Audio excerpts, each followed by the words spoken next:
mbokk waa Sénégal mbokk waa Afrique kon tey dama ñëwaatoon ak yéen ci benn vidéo man seen mbokku ingénieur informaticien spécialité génie logiciel du coup damay développer logiciel moo xam ne logiciel web wala ay client lourd la wala ay application mobile la léegi nag tey dama ñëwoon tey pour tontu benn question boo xamante ni dañ ma koy faral di laaj surtout étudiants yi nga xamante ni ñoom ñoo am bac wala ñu toll ci def bac donc la plupart dañ naan la man su ma amee bac dama bëgg a liggéey en tant que développeur léegi liggéey développeur lan la yan jafe-jafe moom moo ci am wala est-ce que ku am bac L2 di nga ko mën a def est-ce que ku am bac S1 wala S2 tam également est-ce que nekkut ne moom mooy gën a jàppandi. Bon léegi en tant que développeur liggéey développeur bi lan la déjà diplôme développeur moom mosuma ko gis c'est un lapsus la. Abus de langage la dañ koy faral di wax ba ñëpp topp ci di wax développeur mais en réalité diplôme mu analyste programmeur ngay am nga nekk ingénieur informaticien option analyste programmeur wala nga nekk ingénieur informaticien ñu ne option génie logiciel terminologie yëpp dañ ko utiliser pour bëgg wax environnement développement. Donc développeur bi li ñu woowee développeur ñun dans le marché du travail moom mooy analyste programmeur léegi à l'époque avant jamonoy année 70 yi années 70 années 80 équipe bi nga xamante ni moom mooy produire moom mooy créer logiciel yi dafa am ñaari groupe dafa am analyste yi am programmeur yi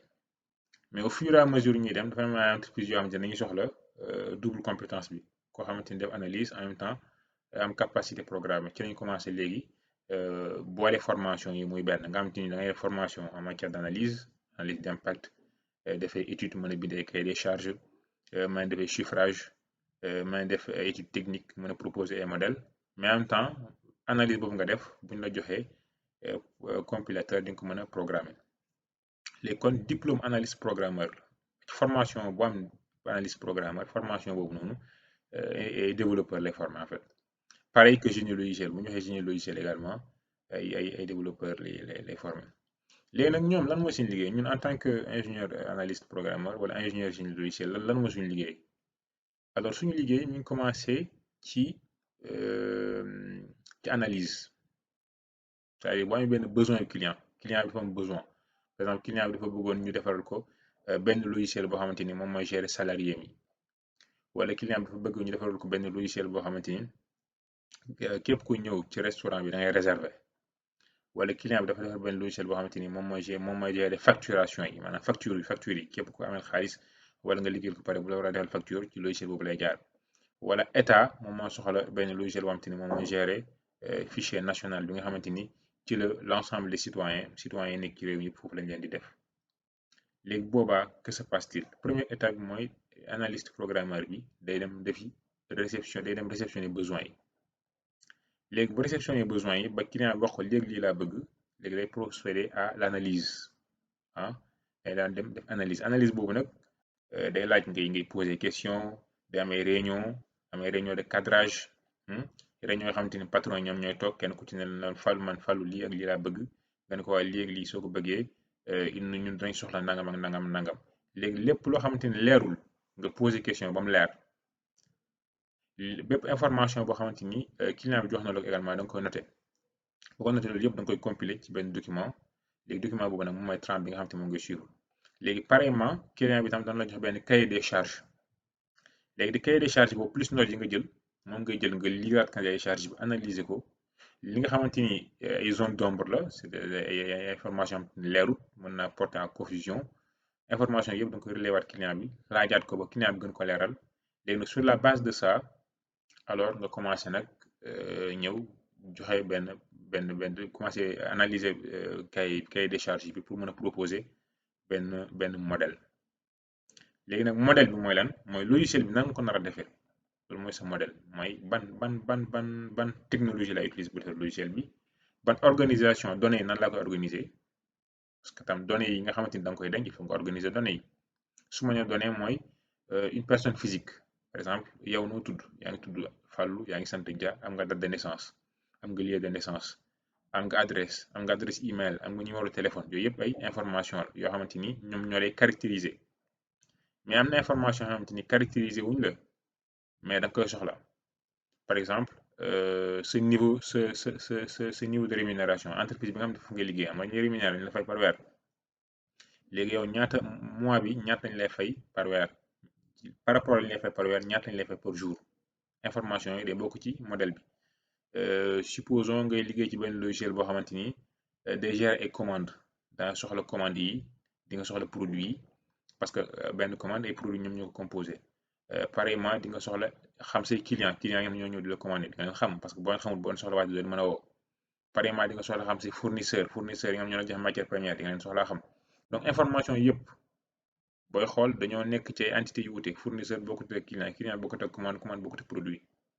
léegi nag yow relation yi am ci diggante information yooyu noonu moom moo lay permettre nga mën a defar sa modèle nga mën a xam ne par exemple ni benn produit ci commande la bokk mais commande boo gis am na client bu ko moom commande boo gis matière première yi ñu ko defaree mais ci produit bi la nekk produit boobu matière première yi ñu ko defaree mi ngi am na fournisseur bu ko fournir bu ko jox kon organisation données yooyu noonu dafa nekk lu am importance loolu bokk na ci liggéeyu développeur bi kon développeur bi nekkul day xëy rek di coder di taper ligne de code non liggéey boobu liggéey en amont boobu noonu daf ko war a def ndax loolu noonu moom mooy permettre moom mooy cëslaay gi maanaam mooy fondement wu logiciel bi nga xam ne moo la war a développer léegi ba defee analyse boobu ba dégager relation yi am entre les différentes informations léegi nag après ci la ñu nag commencé xool yan fonctionnalité la ñuy développer su ma nee fonctionnalité mooy lan mooy par exemple ma am benn employé bu bees ma war ko créer compte création de compte fonctionnalité la wala ma am benn salarié bu bees ñu war ko defal fiche de paye donc création de fiche de paye fonctionnalité la donc fonctionnalité moom mooy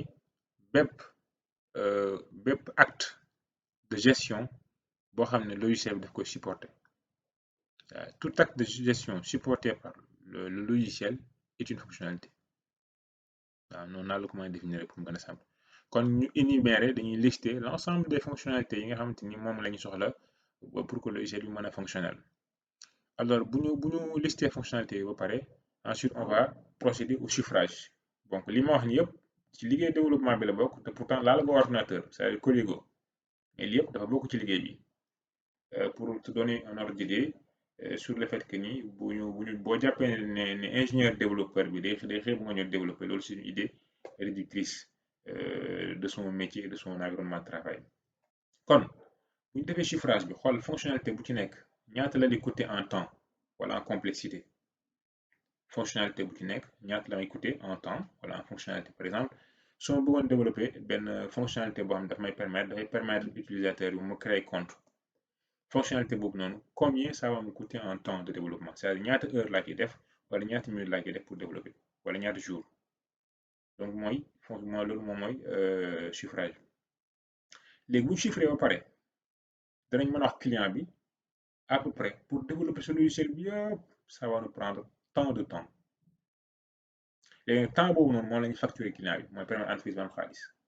kon développeur moins mu passer du temps plus l'entreprise gagne plus mu passer du temps plus l'entreprise perd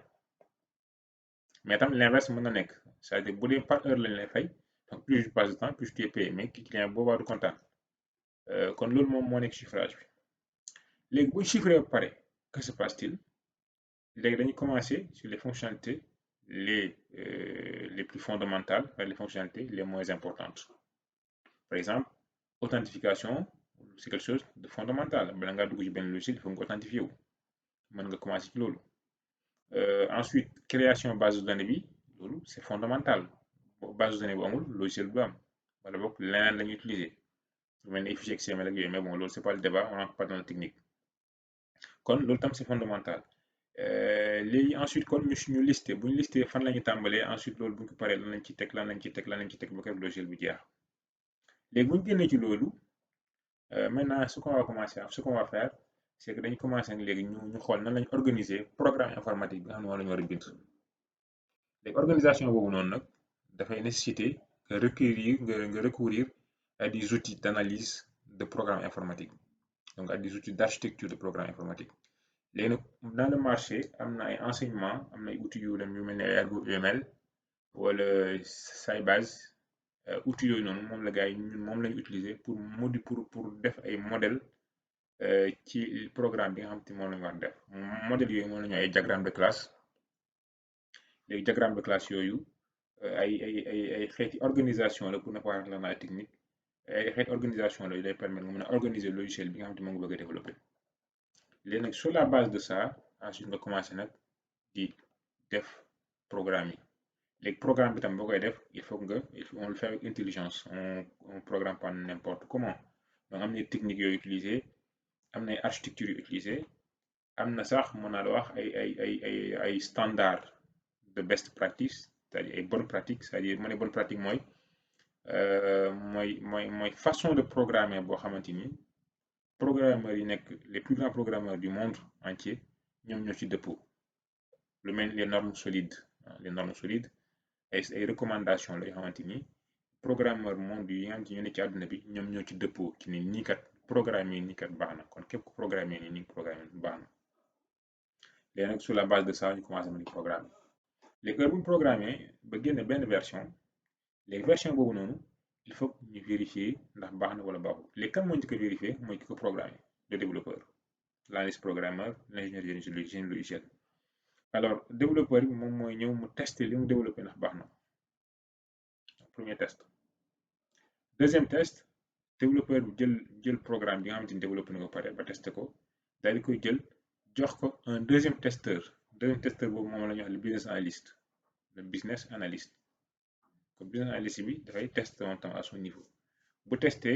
ensuite ñu yóbbu jox le métier moom mooy dernière mooy personne yi nga xamante ni wala membre entreprise bi nga xamante ni ñoom ñooy jokkoo directement ak client bi su ko defee ñooñu itam daal di testé bu ñu testé si tout va bien ñu jox suñu client bi nga xam moom logiciel bi ñu jox ko moom mu vérifier ndax liñ ko defal dëppoo nag li ñu waxoon loolu mooy première version. léegi nag ainsi de suite dañuy continuer jox ko deuxième version, troisième version, quatrième version ba keroog logiciel bi di pare su paree nag fekk na livré nañu ko version yëpp logiciel bi pare na. léegi logiciel bi pare qu'est-ce qui se passe? léegi on va faire ce qu'on appelle la gestion de la charge maintenance applicative mooy lan mooy maintenance. logiciel boo mënti gis ba ci Windows ba ci Mac OS X ba ci logiciel sérieux logiciel boo mënti gis ci àdduna bi am na ay bug yu ci nekk. correction bug yooyu noonu moom mooy la maintenance corrective. mais logiciel boo mënti gis également day évoluer parce que su évoluer wul day mourir day dee. évolution yooyu noonu maintenance la kon maintenance ñaar la mooy maintenance corrective am na damay bug yu nekkoon ci logiciel bi moom la ñuy corriger wala maintenance évolutive xamante ni dafa am ay nouvelle fonctionnalité xam ne moom la ñu war a yokk ci logiciel pour que logiciel mën a évoluer. léegi nag maintenance moom moo ci des quoi. léegi nag maintenance boobu nag dama benn volume de temps boo xamante ni moom lay occupé. léegi après dañu war a jàll ci yeneen projet tout en restant tout en continuant également à maintenir le logiciel existant. waaw léegi itam yenn saa yi moo am ay problème yoo xamante ni bon de prime abord mënoo xam lu ko waral su boobaa tu es obligé nga analyser ba gis ni problème bi lii la